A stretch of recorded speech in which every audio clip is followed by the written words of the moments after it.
누가복음 8장 4절부터 8절까지 다 같이 합독하시겠습니다. 시작. 각 동네 사람들이 예수께로 나와 큰 무리를 이루니 예수께서 비유로 말씀하시되 씨를 뿌리는 자가 그 씨를 뿌리러 나가서 뿌릴새 더러는 길가에 떨어짐에 밟히며 공중의 새들이 먹어버렸고 더러는 바위 위에 떨어짐에 싹이 났다가 습기가 없으므로 말랐고 더러는 가시떨기 속에 떨어짐에 가시가 함께 자라서 기운을 막았고 더러는 좋은 땅에 떨어짐에 나서 100배의 결실을 하였느니라. 이 말씀을 하시고 외치시되 들을 귀 있는 자는 들을지어다. 하나님은 천국 열쇠를 교회에게 주셨다. 두 번 고백하겠습니다. 시작. 하나님은 천국 열쇠를 교회에게 주셨다. 하나님은 천국 열쇠를 교회에게 주셨다. 마태복음 16장 18절부터 19절까지 너에게 천국 열쇠를 주리니 땅에서 매이면은 하늘에서도 매이고 땅에서 풀리면은 하늘에서도 풀리리라. 이렇게 말씀하셨습니다. 천국 열쇠를 누구 개인에게 맡긴 것이 아니고 천국 열쇠는 교회에게 주셨습니다. 그러면 교회라는 것이 무엇인가? 에베소서 5장 13절에 교회의 머리는 예수 그리스도이시다 말씀하셨고 모든 교회 성도들은 그 몸의 지체라 이렇게 하셨습니다. 몸의 비유를 했습니다. 교회는 마치 몸과 같은 것인데 머리는 예수 그리스도이시고 몸을 이루는 모든 그 지체들은 바로 교회의 각 성도들이다. 이렇게 비유를 통해서 말씀하셨습니다. 그러므로 각 지체들이 몸에 붙어 있어야 살아서 활동하고 운동하고 움직이는 것입니다. 몸에서 떨어져 나가면은 금방 죽어버립니다. 그래서 예수님께서 마지막 이 땅에 오실 때에도 그 몸에게 붙어 있는 자들이 부활하여 공중에서 주를 영접하겠고 라고 고린도전서 15장 23절 데살로니가전서 4장 13절부터 마지막 절까지 말씀하셨습니다. 그러니까 교회에게 붙은 자들이 마지막 공중에서 주를 영접하고 구원을 받는다 하셨습니다. 이 마치 비유를 통해서 말씀하시는 것인데 우리 머리가 있고 몸이 있어요. 몸에 붙어있는 지체들은 전부 다 살아서 움직입니다. 내가 움직일 때 항상 같이 어디를 가든지 같이 움직입니다. 그러나 내게서 잘려져 나가는 것은 이내 죽어버리고 맙니다. 그래서 우리가 살아가는 데 있어서 우리 세상 만물을 보더라도 절대 불가분의 관계에 있는 것들이 있어요. 예를 들어서 물고기는 물을 떠나서는 살 수가 없습니다. 그리고 나무는 흙에 땅에 심기워져야지만이 살아갈 수 있는 것입니다. 이와 같이 절대 불가분의 관계를 통해서 하나님과 우리와의 관계를 말씀하고 계시는 겁니다. 머리와 몸은 불가분의 관계가 있어요. 머리와 몸, 이건 하나입니다. 교회는 하나입니다. 여러분들, 저를 포함해서 모든 사람들은 몸에 붙어있는 지체들입니다. 목사가 머리가 아니에요. 목사도 몸에게 붙어있는 하나의 지체고 교회의 머리는 목사가 아니라 예수 그리스도이십니다. 아멘. 혹자들은 천국 열쇠를 개인에게 주어서 개인이 이것을 천국을 열고 닫고 절대 권력을 가진다라고 하는데 개인에게 주신 것이 아니고 교회에게 주셨어요. 교회의 머리는 예수 그리스도이십니다. 우리 몸의 각 지체들, 모든 지체들은 내 생각에 의해서, 내 판단, 내 결정에 의해서 모든 몸들은 다 움직이는 것입니다. 오늘 여러분들이 교회에 올 때 여러분들이 생각하고 판단해서 교회로 오는 것이지 아무 생각 없이 교회에 오는 건 아니지 않습니까? 뭔가 생각을 하고 그래서 내 몸이 움직이고 내 몸에 붙어있는 모든 것들은 전부 다 따라서 오죠. 토끼의 간이 있지 않습니까? 토끼가 간을 놔두고 갔다잖아요. 어찌 그럴 수가 있겠습니까? 그럴 수 없습니다. 그래서 절대 불가분의 관계를 통해서 하나님과 우리와의 관계를 말씀하셨는데 오늘 성경 본문의 말씀에 또 비유를 통해서 말씀하셨습니다.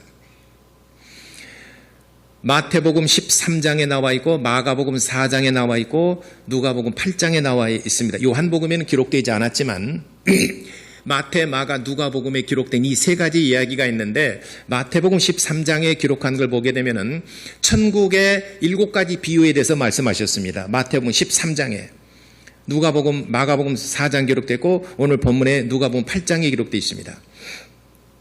마태복음 13장에 천국에 들어가는 7가지 비유를 통해서 말씀하시는 것은 뭐냐면 천국 비유장이라고 말합니다.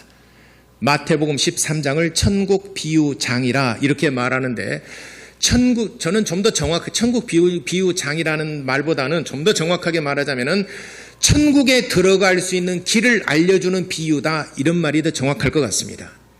오늘 성경 본문의 말씀을 제가 누가복음을 택한 것은 4가지 그 밭이 있습니다. 씨가 심기워질 때 4가지 밭에 떨어졌는데 그 결과가 각각 어떻게 되겠느냐. 첫째는 길가에 떨어진 씨가 있고 두 번째는 돌 위에 바위 위에 떨어진 씨가 있고 또 세 번째 씨는 가시떨기 그 속에 떨어진 씨가 있고 네 번째는 좋은 환경이 좋은 밭에 떨어진 씨가 있는데 이 중에서 결실을 맺는 그 씨는 어떠한 것이겠느냐 비유를 통해서 말씀하셨습니다. 4절부터 8절까지는 씨를 뿌리는 자의 그 비유가 나와 있는데 길가에 떨어졌다는 것은 공중에 새들이 와서 먹어버렸고 또는 새들이 먹지 않는다 하더라도 길가에 놔둔 것은 사람들에게 밟혀서 그 씨가 결국에는 열매를 맺지 못한다는 것입니다. 두 번째 바위 위에 떨어졌다는 것은 말씀을 듣기는 들어요. 길가에 떨어진 사람이나 또 바위 위에 떨어진 사람이나 말씀을 듣기는 듣지만은 뿌리를 내리지 못해요. 왜냐하면은 그 바위는 우리 그 밭이라는 것은 우리 마음의 상태를 말하는데 마음이 강팍한 사람, 마음이 콘크리트 같이 딱 굳어 있는 사람, 이런 사람들 대부분 보게 되면은 어렸을 때나 또는 젊었을 때 또는 언젠가 교회를 갔는데 교회에 대한 부정적인 이미지가 너무 강해 있어요. 그래서 교회에 대해서는 이미 문을 닫아버린 사람 많습니다. 정말 안타까운 사람이 참 많습니다. 어떤 사람은 어렸을 때 교회 갔는데 교회에서 크리스마스 때나 어렸을 때 참 너무 인상이 좋았어요. 너무 참 그립고 그랬는데 여차저차하고 어찌어찌 살다 보니까 교회를 가지 못했는데 2023년 5월 21일 날 딱 보니까 이제 교회를 좀 가고 싶다 해서 교회에 대한 좋은 이미지를 가지고 있다가 오늘 교회 초청받아 오신 분도 있어요. 이런 분들은 정말 좋은 마음의 밭이죠. 그러나 제 주변에도 이렇게 전도를 해보고 그러다 보면은 어렸을 때 교회에 대한 상처가 많고 교회가 분열되고 교회가 찢어지고 교회가 장로들끼리 싸우고 해서 또 그런 상처가 있어서 나 교회가 이런 곳인가 해서 교회에 대한 실망감.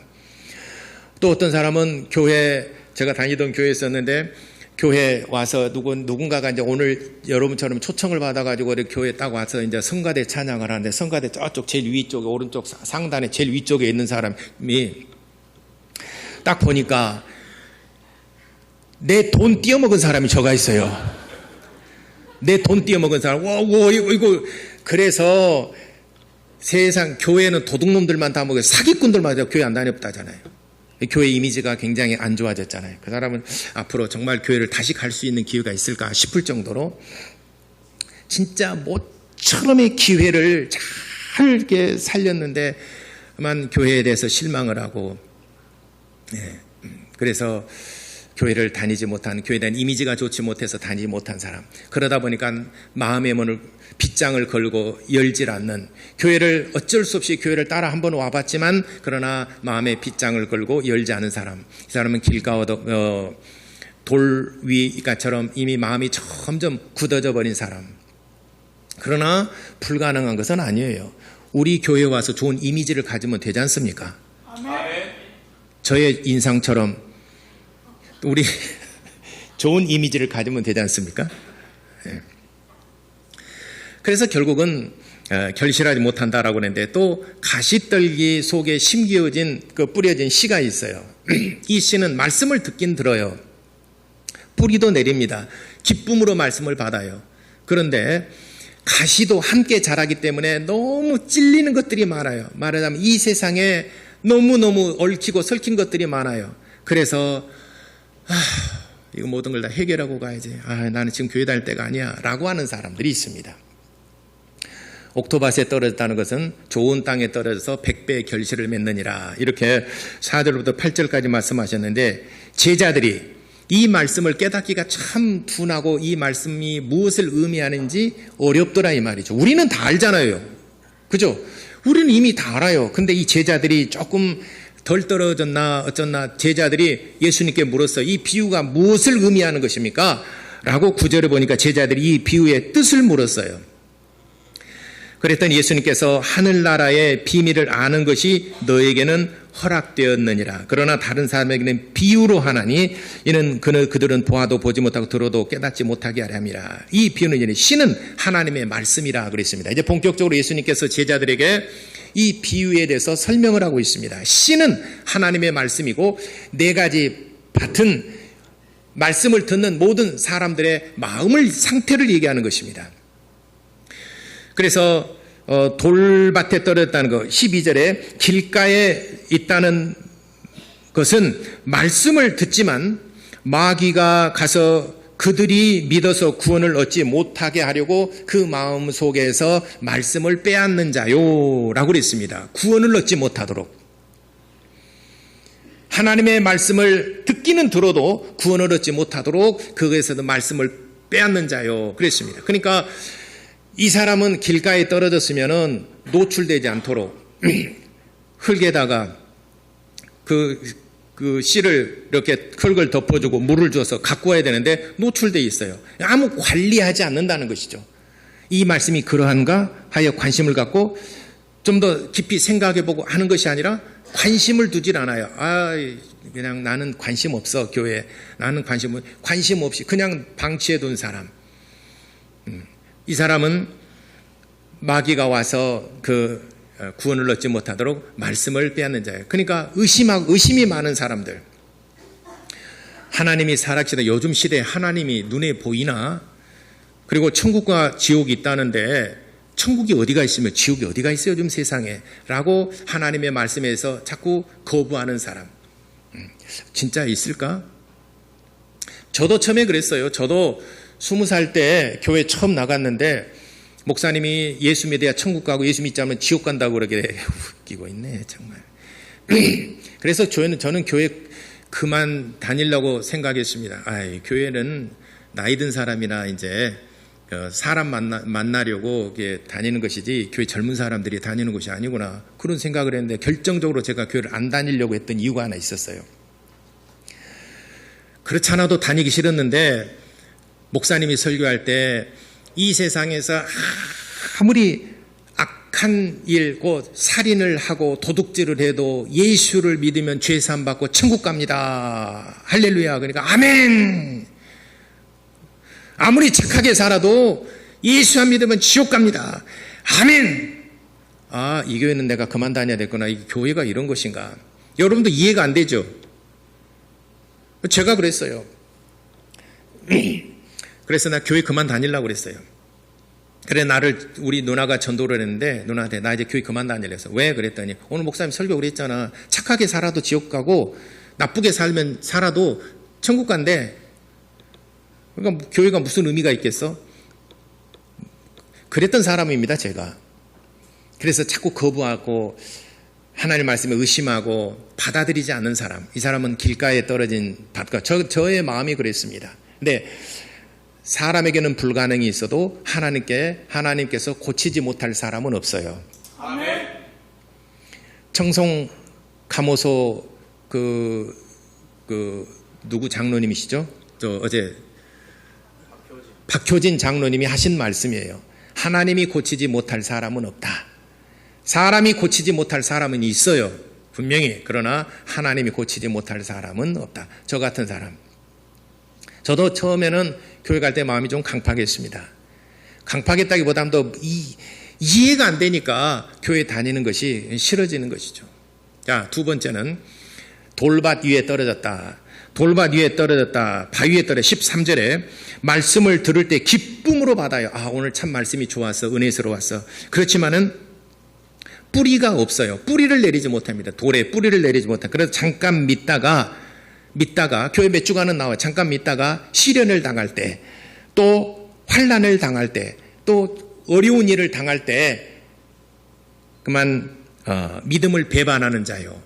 근데 교회를 그만 다니고 하나님에 대해서 그만 포기하고 하는 사람, 돌밭에 떨어진 사람, 이 사람들은 어려운 일을 당할 때 잠깐 믿지만은 그러나 시련을 당하고 내게 어려운 일이 딱 닥치게 되면은 하나님 계시면 내게 이런 일을 할 수 있겠느냐?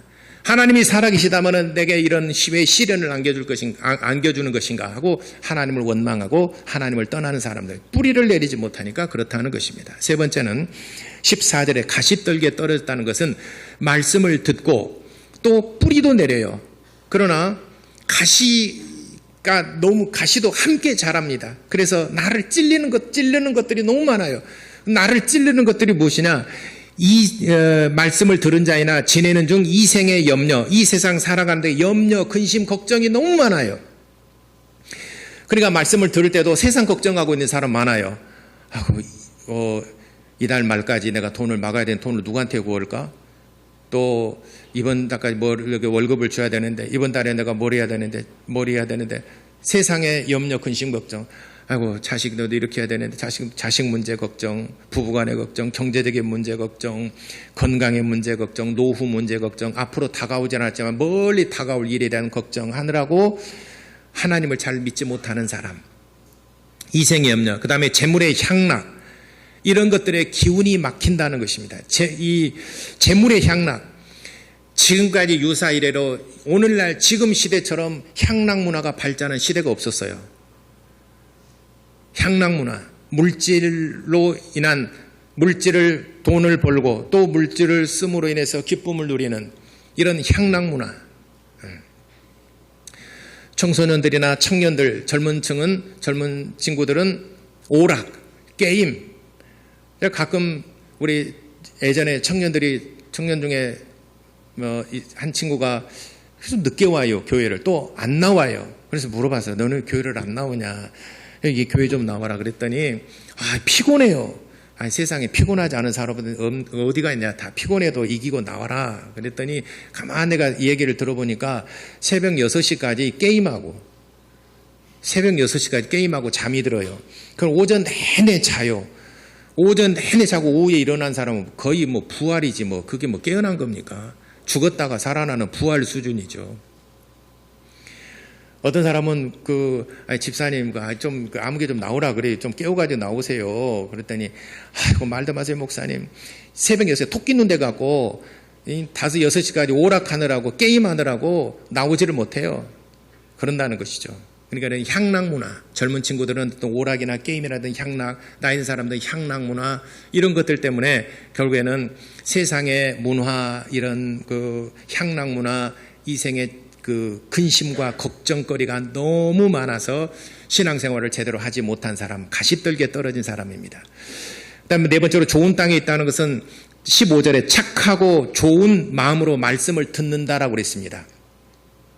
부정적인 이미지나 또는 편견을 가지고 듣는 것이 아니라, 어렸을 때 상처를 가지고 듣는 것이 아니라, 지난 것은 지나갔고 이전 것은 지나갔으니 놔두고 이제는 새롭게 광주 반석교에서 신앙생활을 새롭게 한번 해보려고 마음을 먹고 착하고 좋은 마음으로 말씀을 들었어요.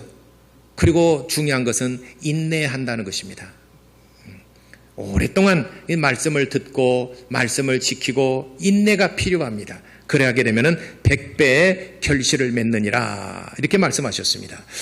자, 이렇게 네 가지 밭에 대해서 정리를 해보니까 여러분들은 어떤 밭입니까?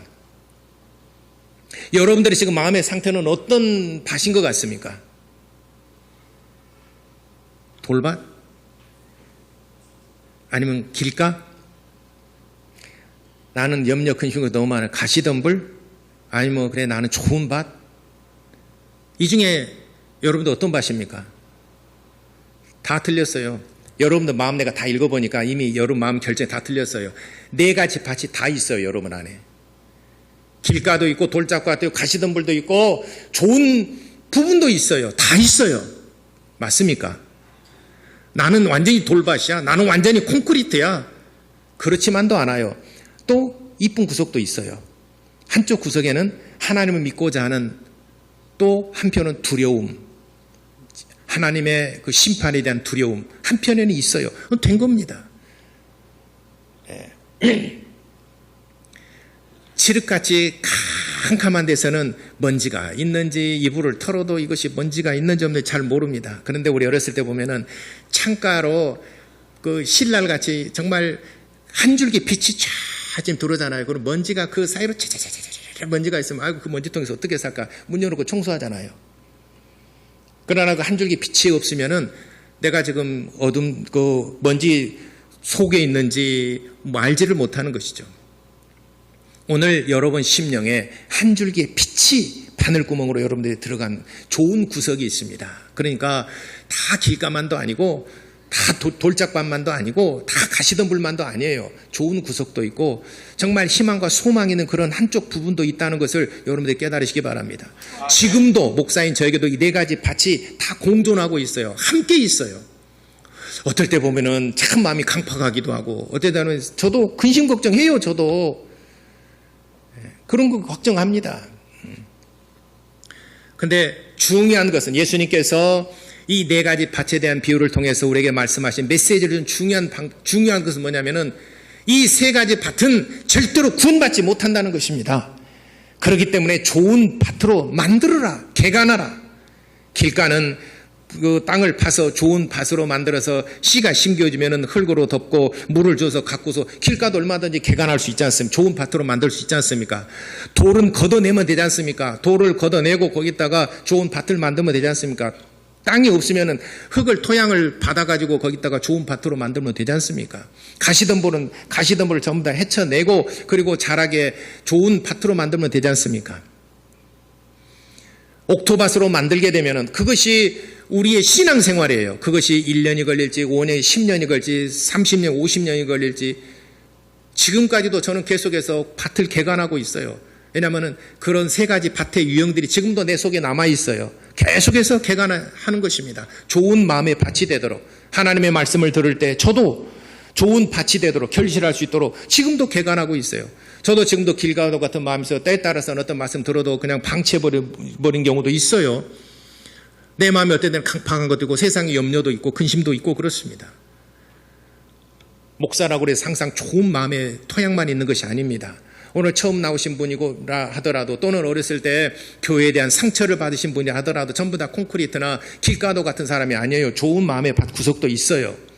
그거를 개간해내고 좋은 밭으로 만들어내는 과정이 우리의 신앙생활이고 교회 안에서 하나님을 섬기는 삶인 것입니다. 덴마크의 엘리코 달가스라는 사람이 있습니다.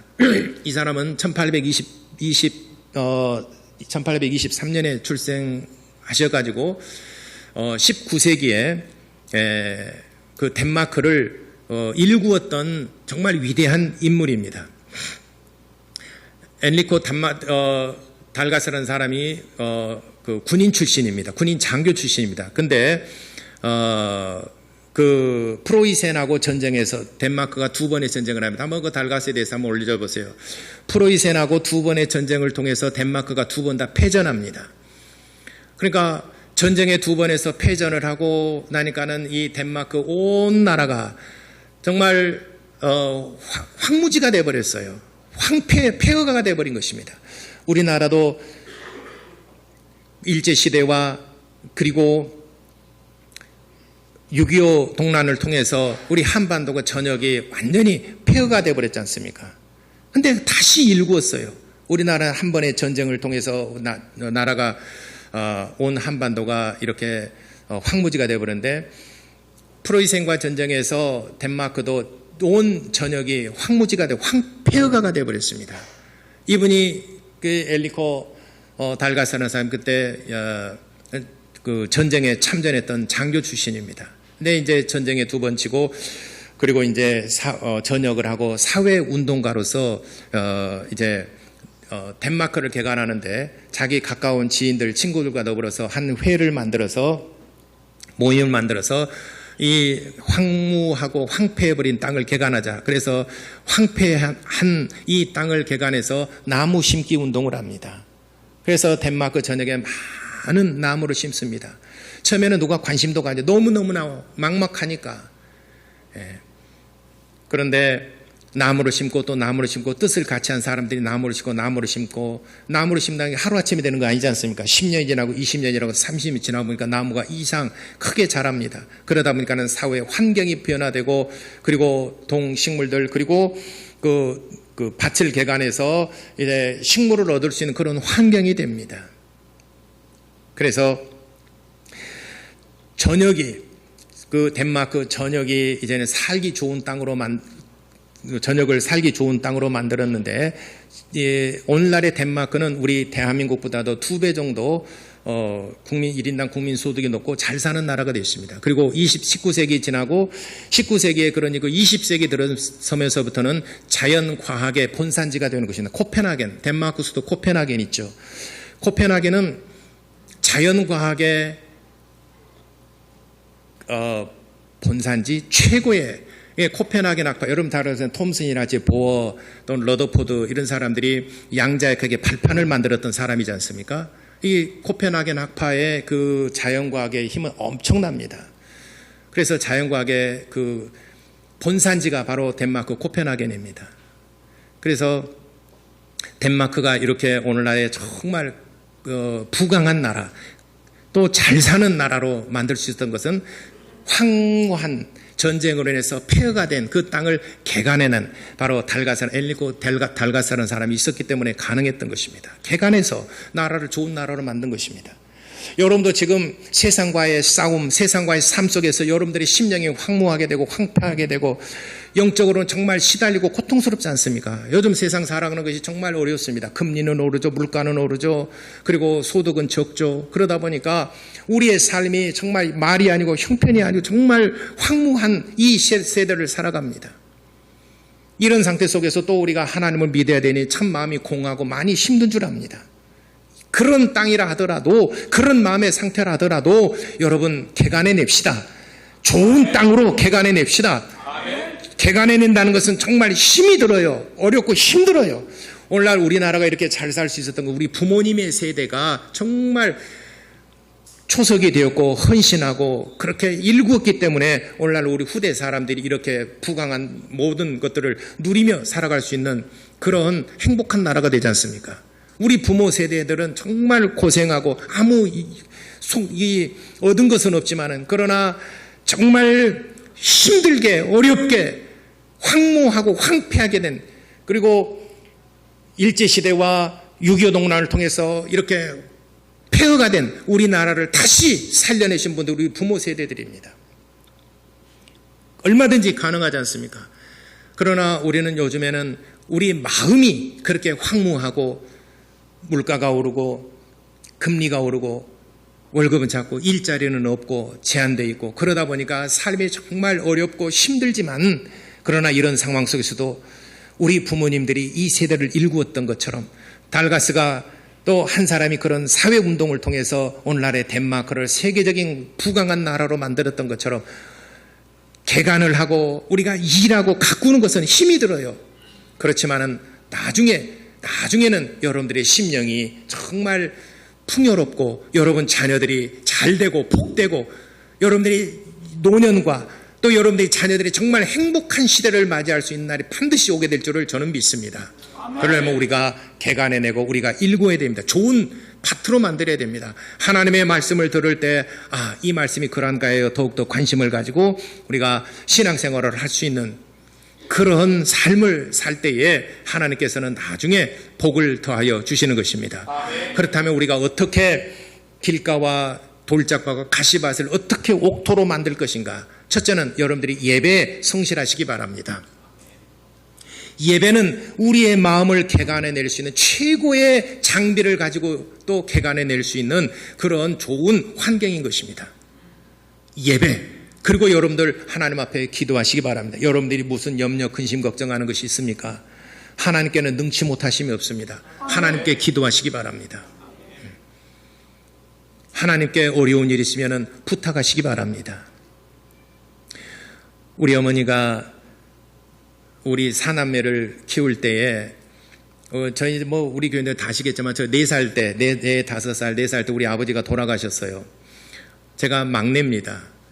그러니까 우리 어머니가 사남매를 놓고 아버지가 돌아가시니까는 한없이 사남매를 1, 2, 3, 4 뉘어놓고 잠자고 있는 모습을 한없이 우셨대요. 어떻게 키울까? 어떻게 키울까? 그러다 세월이 지나면 또 아이들은 커지잖아요. 또 크고 이렇게 해서 다들 이제 이렇게 이제 성장을 하고 다 이제 컸는데, 그리고 제가 21-2살 무렵에 21-2살 무렵에 우리 어머니를 전도를 했어요. 엄마, 교회 갑시다. 엄마가 처음부터 따라오진 않죠. 예. 그렇지만은 그때도 어떻게든 엄마를 전도를 했습니다. 그러니까 우리 어머니가 교회를 나오기 시작을 했어요. 그러면서 아침 새벽에 일어나서 늘 찬송 부르신 것이 있어요. 큰 죄인 복받아 빌기를 얻었네. 이 찬송을 늘 새벽마다 항상 하십니다. 저는 비몽사몽간에 그 엄마의 찬송 소리를 들으면서 어떨 때는 눈물을 훔치기도 하고 그래요. 가끔. 내가 물어봤어요. 엄마 그 찬송 좋아해? 그랬더니 우리 엄마가 그 전에는 내가 네 사남매의 자식 네 놈을 가르칠 때 손을 벌리고 싶지만 손을 벌릴 때도 없고 또 과부 혼자 또 무시당할까 봐서 벌리지도 않았고 어떻게 해서든지 이렇게 저렇게 해서 여차차해서 살았는데, 내가 그때 교회를 다니고 그때 내가 신앙생활을 했더라면 빌길이 있다지 않냐, 하나님께 큰 죄인이 복을 받아 빌기를 얻었다지 않냐, 내가 그때 하나님 믿었더라면 하나님께 내가 달라고 빌었을 거, 하나님께 내가 기도할 거 있었는데 사람한테 누구한테 빌릴까 그것만 생각을 했지. 지금 생각해 보니까 너무 이 찬송이 좋다는 거예요. 큰 죄인 복받아 빌기를 얻었네, 한없이 넓고 큰 은혜. 찬송. 우리 어머니 돌아가실 때 제가 그 찬송 장례식 곡으로 부를 거예요. 여러분, 세상이 힘들고 어렵고 지치십니까? 하나님께 빌길이 있지 않습니까? 하나님께 기도하시기 바랍니다. 아멘. 기도할 때 우리의 마음이 옥토밭으로 변화되는 것입니다. 또 여러분 찬송하시기 바랍니다. 찬송은 우리의 마음을 참으로 기쁘게 만들고 내 영혼이 정말 숨 쉴 수 있는 공간을 만드는 것이 찬송입니다. 세상 음악은 전부 다 과거를 노래해요. 사랑의 이별, 못다 핀 꽃 한 송이, 이루어질 수 없는 사랑, 제2에게 어디가 있는가, 병실에서 기타를 쳐주며 그 사람을 지금 내가 연락해서는 안 되겠지. 전부 다 과거의 얘기, 사랑에 실패하고 과거의 얘기. 그러나 찬송가는 미래에 대한 소망과 꿈과 희망을 줍니다. 전성을 향해 가는 성도들아, 앞길의 장애를 두려 말아라. 찬송가는 앞으로 전진하라, 앞으로 나가라, 내가 너와 함께하리라. 찬송가는 꿈과 소망을 주는 메시지가 담겨 있어요. 그러나 세상의 음악은 자꾸 과거가 회상돼요. 옛날에 첫사랑 지금쯤 어디서 뭘 하고 있을까? 내가 그때 아파서 병실에 있을 때 기타를 쳐주며 그 사람 연락하면 안 되겠지? 연락하면 큰일 납니다. 네. 옛날 과거를 회상하게 만들고, 그래서 과거의 추억 여행을 떠납니다. 세상의 노래는 모두가 다 그래요. 이별, 사랑, 실패, 헤어짐. 찬송을 부르면 내 영혼이 맑아지고 내 영혼이 깨끗해지고 소망과 꿈을 갖습니다. 아멘. 또 헌신하지 않습니까?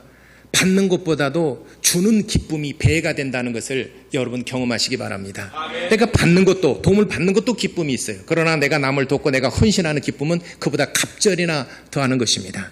그래서 예수께서 말씀하셨어요.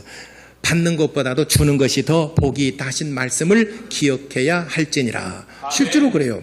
받는 것보다도 베풀면은 우리에겐 더 마음에 기쁨이 있다는 것을 알 수 있을 것입니다.